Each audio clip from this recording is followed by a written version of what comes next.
आज मैं लेकर आई हूँ बहुत ही मज़ेदार और बहुत ही डिफरेंट रेसिपी पराठे। तो आप लोगों ने बहुत ज़्यादा खाए भी होंगे और डिफरेंट तरीके के बनाते भी होंगे, लेकिन मुझे यकीन है कि ये नान पराठे आप लोगों ने कभी नहीं बनाए होंगे। कुछ लोगों को मेरी तरह शौक होता है कि नान लेके आते हैं और फिर उन्हें फ्राई करके चाय के साथ खाते हैं, बहुत मज़ा आता है। तो अब इसकी ज़रूरत नहीं रहेगी कि बाहर से नान लेकर आएँ और उन्हें फ्राई करके चाय के साथ खाया जाए। अब आप घर में ही बनाएंगे ये शानदार मज़ेदार से मुंह में घुल जाने वाले नान पराठे। इतना ज़बरदस्त और मज़ेदार टेक्सचर है कि आप लोगों को बनाकर और खाकर मज़ा ही आ जाएगा। तो बनाते हैं ये शानदार से पराठे। बिस्मिल्लाहिर्रहमानिर्रहीम, अस्सलाम वालेकुम। कैसे हैं आप सब? दुआ है कि आप सब खुश रहें, शादाबाद रहें, आप लोगों के दस्तरखान हमेशा हरे भरे रहें। तो मैंने यहाँ लिया है 400 ग्राम सुपर फाइन आटा। सुपर फाइन आटे में भी आप ये बना सकते हैं और मैदे में भी। मैं ये दोनों तरीके से बनाती हूँ, सुपर फाइन आटे में भी और मैदे में भी। ये प्याली में दिखा रही हूँ कि इस प्याली से नाप लीजिए अगर आप लोगों के पास कोई ग्राम वगैरह का नहीं है, या फिर आप आधा किलो लेकर आएंगे मैदा या सुपर फाइन आटा और उसमें से 400 ग्राम निकाल कर ये अलग कर लीजिए। तो इसे मैं एक बाउल में ट्रांसफ़र करती हूँ जिसमें मुझे ये आटा गूंदना है। 1 टेबल स्पून भरकर मैंने इसमें ईस्ट का शामिल किया है। ईस्ट फ्रेश होनी चाहिए। आप इसे चाहें तो गर्म पानी में अलग से भी राइस कर सकते हैं। इसमें हाफ स्पून मैंने डाला है नमक का, हाफ टेबल स्पून, और 2 से 2.5 टेबल स्पून मैं इसमें डालूंगी चीनी के। अगर आप पीसना चाहते हैं तो पहले 2.5 टेबल स्पून जो है 2-2.5 टेबल स्पून चीनी ले लीजिए और फिर उसे पीस कर इसमें डाल दीजिए। ये है बेकिंग सोडा। बेकिंग सोडा आपने डालना है 1 बड़ी चुटकी भर के, इससे ज़्यादा नहीं डालना है वरना इसका फ्लेवर आ जाएगा और टेस्ट ख़राब हो जाएगा। 1 चुटकी भर के डालना है। ये है नीम गर्म पानी, वार्म वाटर। ये इतना गर्म है कि मेरी फिंगर इसको बर्दाश्त कर रही है, बहुत ज़्यादा हल्का भी नहीं है और इतना गर्म है कि मैं इसमें फिंगर डाल सकती हूँ। अब ये थोड़ा थोड़ा करके मैं इसमें डालूंगी। पहले जितने भी मैंने ड्राई इंग्रेडिएंट डाले थे उससे मैंने स्पून की मदद से सबको मिक्स कर लिया है ताकि सब जो इसमें मैदा है उसमें अच्छी तरह से ये मिक्स हो जाए। सॉल्ट अगर आप ज़्यादा खुलता हुआ खाना पसंद करते हैं तो आप अपनी मर्ज़ी से ऐड कर सकते हैं। फिर मैंने इसे एक तसले में जो है ट्रांसफ़र कर लिया है ताकि मैं इससे थोड़ा अच्छी तरह से डो को तैयार कर सकूं।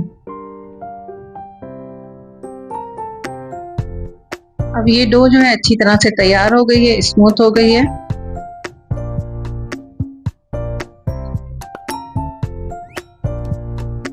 अब इसे वापस से मैं बॉल में रख दूंगी और इस पर मैं 1 टीस्पून ऑयल लगाकर अच्छी तरह से इसके पूरे के ऊपर हाथ से स्प्रेड कर दूंगी और फिर इसे कवर करके हमने रखना है राइस होने तक। आजकल गर्मियां हैं, काउंटर पे ही रख दीजिएगा तो 20 से 25 मिनट में या 30 मिनट में आपकी डो अच्छी तरह से राइस हो जाएगी, अगर ईस्ट आपका सही है तो। थोड़ा सा पानी बच गया था वो मैं आपको दिखा रही थी। तो ये देखें 25 से 30 मिनट में डो अच्छी तरह से राइस हो गई है। गर्मी भी है तो इसलिए बहुत ज़्यादा टाइम नहीं लगा और किसी ज़्यादा ही हॉट जगह पर रखने की भी ज़रूरत पेश नहीं आई है। अच्छा, मैं इसे थोड़ा सा मसलने के लिए इसे दोबारा से तसले में ट्रांसफ़र करूँगी और ये आप चाहें तो बॉल के अंदर भी कर सकते हैं।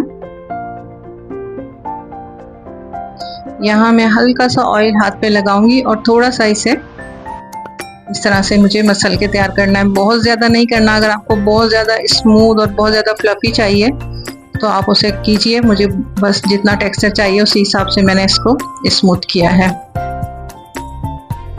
तो चले हम पराठे तैयार करते हैं। मैं इसे यहाँ 4 हिस्सों में डिवाइड कर लूँगी। आपको जितने मोटे, जितने बड़े और छोटे बनाने हो आप उसी हिसाब से इसमें डिवाइड कर लीजिएगा।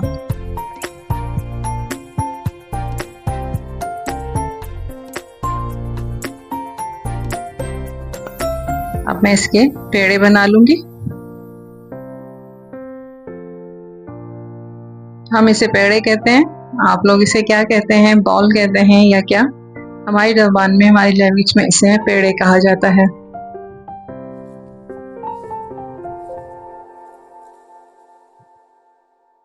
इस तरह से मैं तमाम बॉल्स बनाकर तैयार कर लूंगी।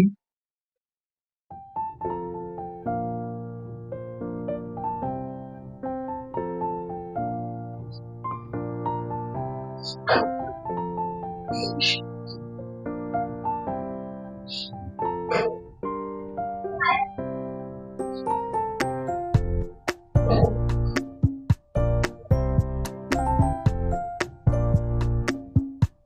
एक डिश के ऊपर मैंने थोड़ा सा ये ड्राई मैदा या सुपर फाइन आटा, दोनों में ही ये बन सकते हैं और बहुत मज़ेदार बनते हैं। सुपर फाइन आटे में भी, जो होटल पे पराठों के लिए इस्तेमाल होता है ना सुपर फाइन आटा, तो मुझे उसमें बहुत ज़्यादा पसंद है। मैं ज़्यादातर उसी ही में बनाती हूँ ये नान पराठे।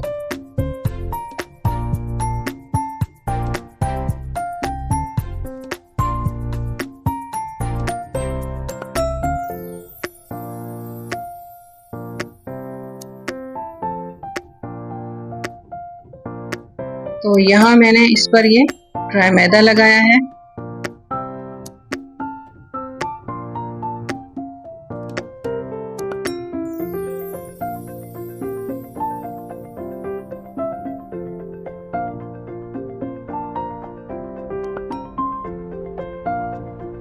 एक रोटी बना के तैयार करेंगे। स्मूथ हैंड से जो है इसको हमने फैलाना है, बहुत टाइट हाथ से नहीं करना है, क्योंकि इसमें एयर है और एयर जो है वो रहनी चाहिए।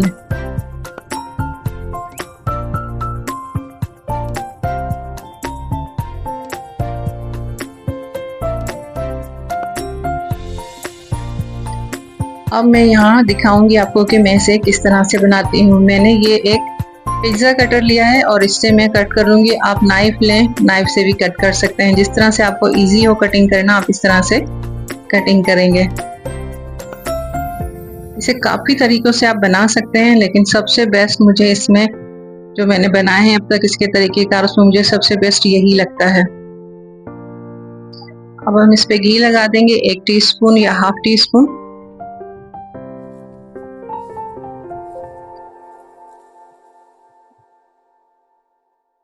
इसके ऊपर फिर हल्का सा मैदा भी स्प्रेड करना है।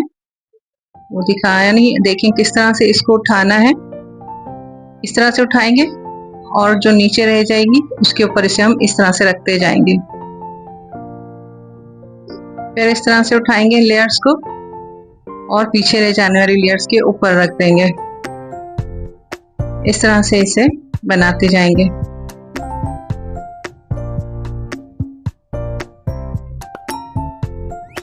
इस तरह से हम ये फिर उठा के पीछे वाले लेयर्स के ऊपर रख दिया है। साथ साथ इसको स्मूथ भी करते रहेंगे। तो ये देखिए कितने आराम से ये सब बन गई है। और इसे सॉफ्ट हैंड से झटक झटक के हमने थोड़ा सा इसकी लेंथ को बढ़ाना है। बहुत ज़्यादा ज़ोर से नहीं कीजिएगा कि टूट जाएंगी और जिनकी लेयर्स हैं वो भी आपस में चिपक जाएंगी, इसलिए सॉफ्ट हैंड से करना है। और अब हम इसे रोल कर लेंगे, जैसे एक टायर होता है ना, इस तरह से हम इसको रोल कर लेंगे। ये देखिए ये रोल कर लिया है। और इसका जो ये पार्ट जो अलग है, इसे अच्छी तरह से हाथ से स्मूथ करेंगे और पतला सा करके इसे नीचे की साइड पर दबा देंगे। तो ये देखें ये हमारा एक पेड़ा तैयार हो गया है।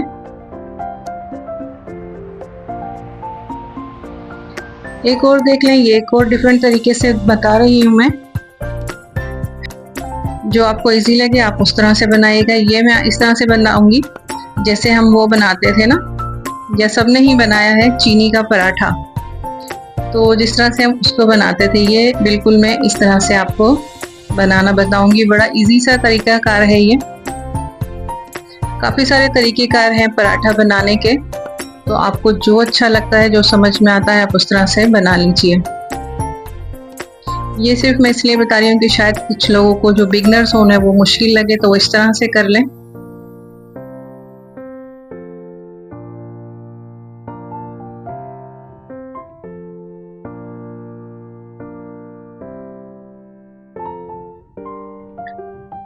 अब ऐसे नहीं करना है क्योंकि हम चकोर नहीं बना रहे हैं, हमने ये राउंड बनाना है। इधर थोड़ा सा घी लगा देंगे और फिर इस तरह से कर देंगे। देखें उसी तरह से इसकी भी लेयर्स बनानी है। इसे भी थोड़ा सा झटक लेंगे और इसे भी हम रोल कर देंगे।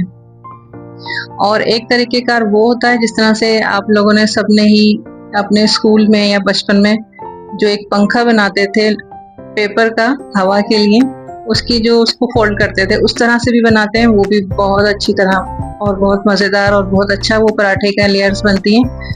लेकिन अब कितने ही बता सकते हैं बनाना। लेकिन इसके लिए बेस्ट जो है वो कट करने वाला है। अगर आपको वो समझ आ जाए और इजी लगे तो आप उसी तरीके से बनाइएगा।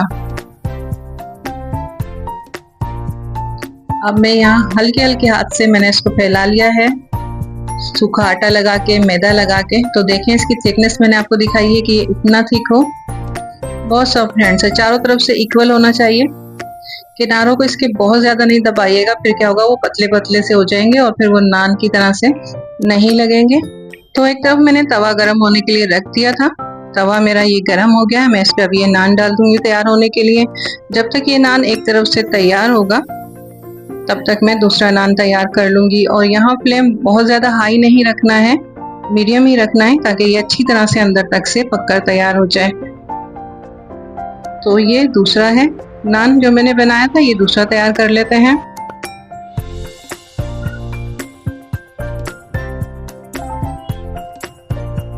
बहुत स्मूथ हैंड से इसकी चिंगेर वगैरह बनानी है, बहुत ज्यादा टाइट टाइट हाथ से ये काम नहीं करना है।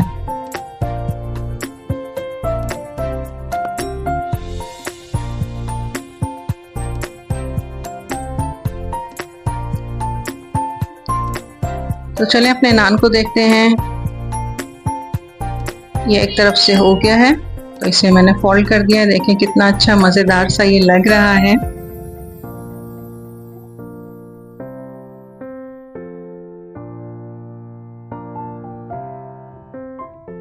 अब इस तरफ हम लगाएंगे इस पर घी। मैंने ये तमाम नान घी में बनाकर ही तैयार किए हैं। आप देसी घी लगाएं, बटर लगाएं, जो आपको पसंद है आप उसमें से तैयार कीजिए, क्योंकि घर पे बनाने का यही फायदा होता है कि हम बहुत अच्छे साफ सुथरे तरीके से और अपनी मर्जी से तैयार कर सकते हैं। यहाँ मीडियम टू लो फ्लेम पर इसे हम अच्छी तरह से तैयार करेंगे। हाई फ्लेम बिल्कुल नहीं होना चाहिए, फिर ये अंदर से कच्चे कच्चे लगेंगे और खाने में मज़ा नहीं आएगा। तो अच्छी तरह से हमने इसे फ्राई करना है, अच्छी तरह से कलर देना है पराठे को। तो जब तक एक तरफ से ये सिककर अच्छी तरह से तैयार नहीं हो जाए आप उसे उसी तरफ से बनाएं। ये देखें माशाल्लाह कितना शानदार और जबरदस्त सा ये हमारा नान पराठा बनकर तैयार हुआ है। तो इस तरफ थोड़ा सा घी और लगा दूंगी ताकि दूसरी साइड से भी अच्छा सा नान हमारा जो है बनकर तैयार हो जाए, कलर आ जाए उस पे अच्छा सा।